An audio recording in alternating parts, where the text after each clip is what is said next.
Hello and welcome to another episode of the Startup Operator podcast.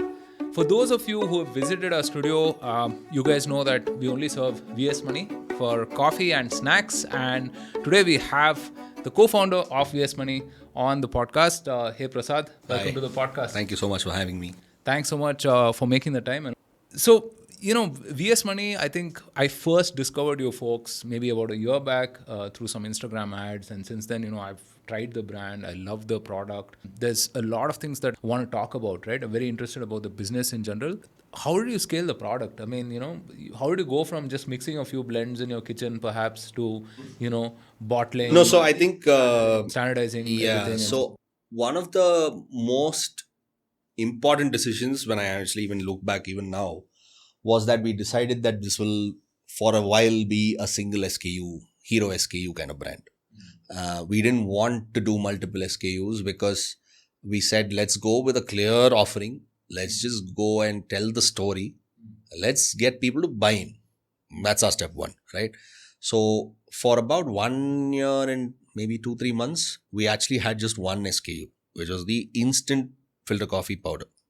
So it was basically a filter coffee flavored instant coffee. And that was our hero SKU. And it also worked really well because for a lot of the South Indians, they're used to doing instant coffee and, they know how to sort of just add milk and sugar and whatever. And it tastes closer to what they've had.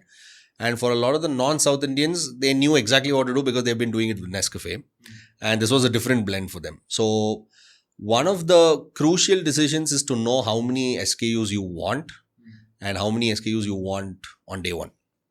Because I feel like a lot of the time, the mistakes will happen when there are too many to manage. We don't have enough data at that point in time to say 5 SKUs will work in a certain category. So we're saying, let's just go one step at a time. And that's how we launched. I mean, if we were an apparel business, for example, this wouldn't apply at all.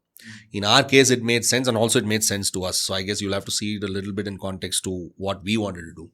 That I think was a conscious call, right? From day one, we were aligned with a manufacturer, and a manufacturer who had the capacity to scale. And he was sort of kind enough to sort of deal with our little Experiment. little experiment and said, let's try it out. I remember paying him for the first 500 pieces. And he was okay to do 500 pieces, right? A lot of people don't do 500 small packs. So we knew that the blend that we were going for can be made available because he has the capacity to do it if it does scale. But of course, we were operating at perhaps 0.001% of what he would normally do, right? So it was just something that he did because I guess he liked us or whatever. He didn't want to say no, I guess. So I think knowing that he had the scale was just like, or rather the capacity to scale was just comforting, right? So when the orders did start going up, and, we started with something like about 5,000 a month, and then it became 50,000 a month or something like that, which is still a small number, right, for a manufacturer. We knew that he could sort of deal with that kind of capacity. When we decided to do the second product, we now knew that, we have about 5,000 odd customers, and people are coming back for the existing product.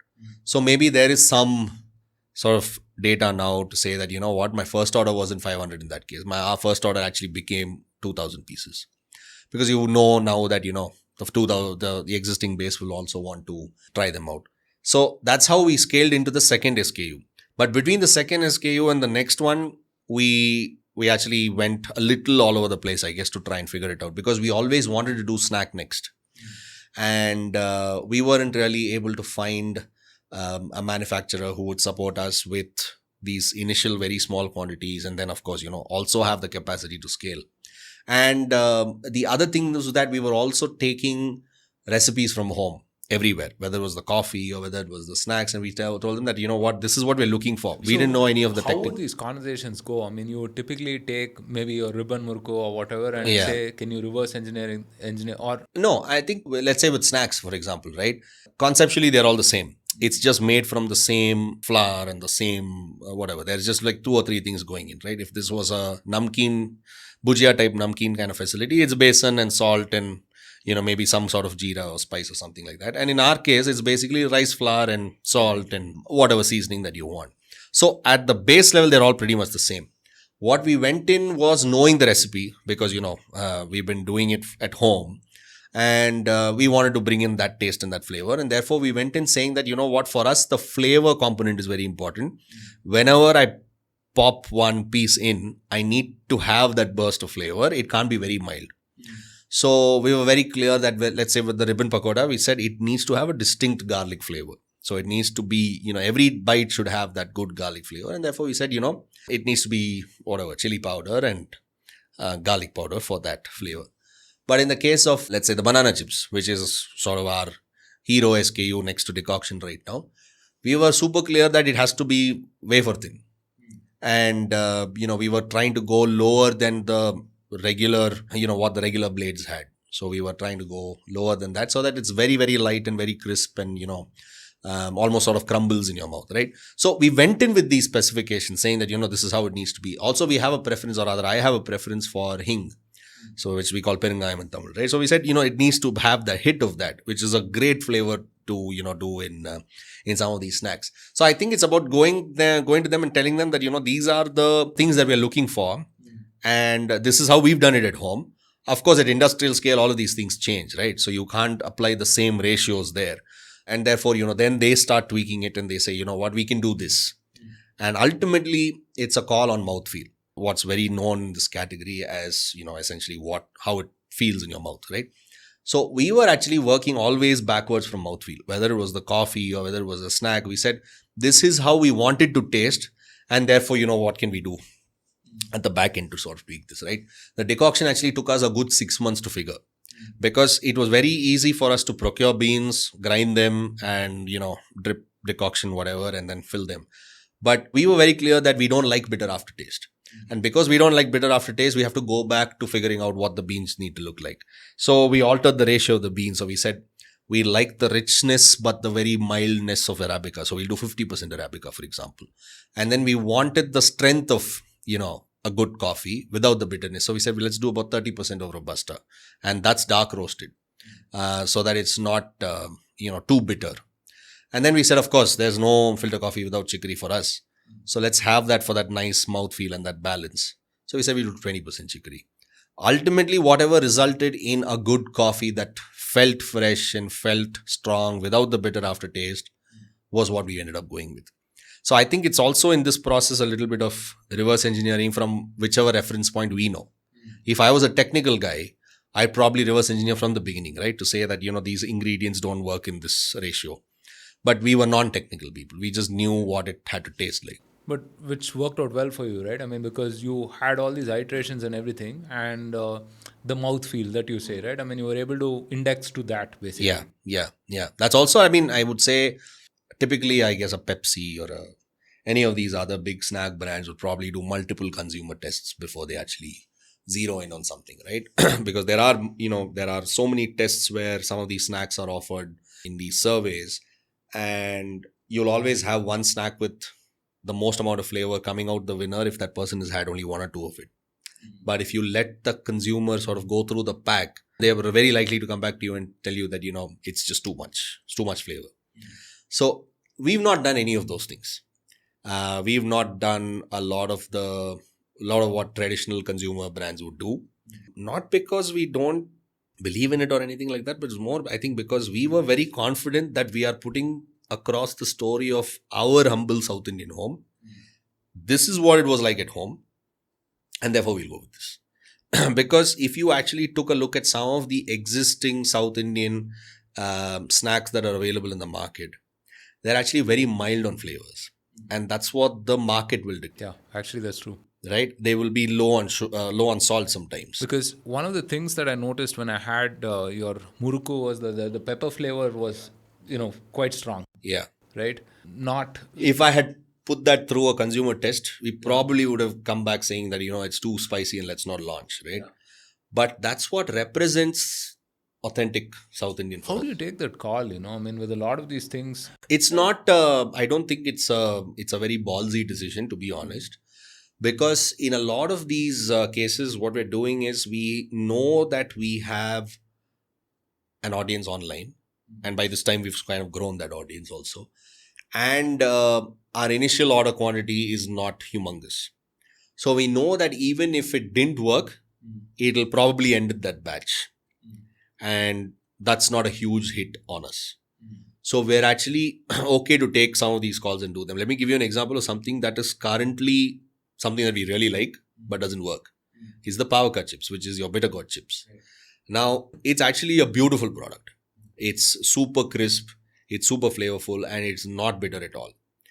It's a very unique sort of crispy snack. But the trouble with power cut chips is that people have a misconception, right? They think bitter gourd is too bitter, and they've had bitter gourd in many different ways, and therefore nobody will pick it. But whenever we sample the power cut chips at an event or wherever, it's the most selling sort of SKU. But 1 year into all our sort of numbers and what we've seen, it still doesn't add up. We still sell power cut chips quite a bit, but it's not the scale of, let's say, a banana chips, for example. So we may just downsize that, and we may even just withdraw from the market. So it's essentially running with your intuition, but then backing it up with whatever data. Yeah. It's a little bit about what I told you earlier, right?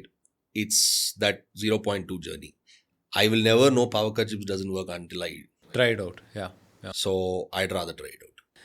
All right. Customer acquisition. How did you get your first few customers? How did you scale that to a few, 100 customers? And then from there on to thousands and, tens of thousands. Yeah. I think in 2020, when we started, we were very clear about doing this online for two reasons. One, I'd say D2C was still sexy at that point. And the other part was you really didn't have any other alternative as well. It was bang in the middle of the pandemic. Getting the product out itself was a bit of a challenge, which we did. It was like the only available platform, and it was also the most easiest platform to get to, rather get through to a customer, right? And because, again, the advertising experience, I guess, helped, I was very clear that the brand day one was just going to be, we'll fire up a few ads, we put in a small budget, and let's see what the hell happens. It was really that, right? So we lined up a few creatives and set up the ad campaign on Facebook, whatever, and then, we assigned a small budget to it, and we essentially took it live. So from day one, it's been reaching out to the customer with this sort of same kind of storytelling and creative that you've seen, right? Again, like I said, we were very clear what the presentation needs to be, and therefore we had those creatives lined up. So day one onwards, we started running actually traffic campaigns, because we're not a brand that can command a conversion campaign. So we said, let's just drive people to the website, because it's almost like you standing on the road and saying, hey, come and check it out. If you don't like it, very good, you can go away. Come into the shop. Yeah, just come into the shop, right? So I took a conscious call to say, let me just drive some traffic every day. Yeah, maybe the traffic was terrible. Maybe the traffic was of very good quality. We don't know. But I could see, and that's essentially what I would do. I would never sleep. Just have the Shopify app open and just keep seeing the number of people on the site at all times, right? So whatever, we started seeing 50 people, 100 people slowly. We also moved up the budget a little bit. So first customers weren't family and friends, and that was also something that we really didn't want, because then you're not selling to someone who absolutely has no clue. Not an unaffiliated base. Yeah. So we said, let's just, wait for that first unknown customer. And it happened, right? And it will happen. Logic is the same, right? I might push in 1,000 people through the door. Maybe one or two liked it, and it's fine. So that's what happened. So we acquired customers from day one on Facebook and Instagram. Instagram converted initially slightly better than Facebook, but then at some point in time, we started seeing Facebook convert better than Instagram. Because in our case, our product was also something that was open for anyone between 25 and 55, right? Typical FMCG product.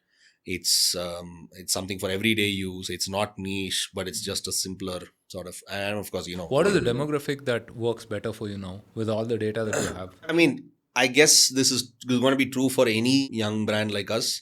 People in this age group makes up most of their users. So for us, it's actually about 24 to 35 on Instagram, and 35 to 50 on Facebook. That actually works for us. We've seen that the slightly older audience is perhaps on Facebook, and then they discover us there, and they're also like very open to shopping. Yeah, I was just trying to think, will my mom shop? And the answer was no, but you'll be surprised, right?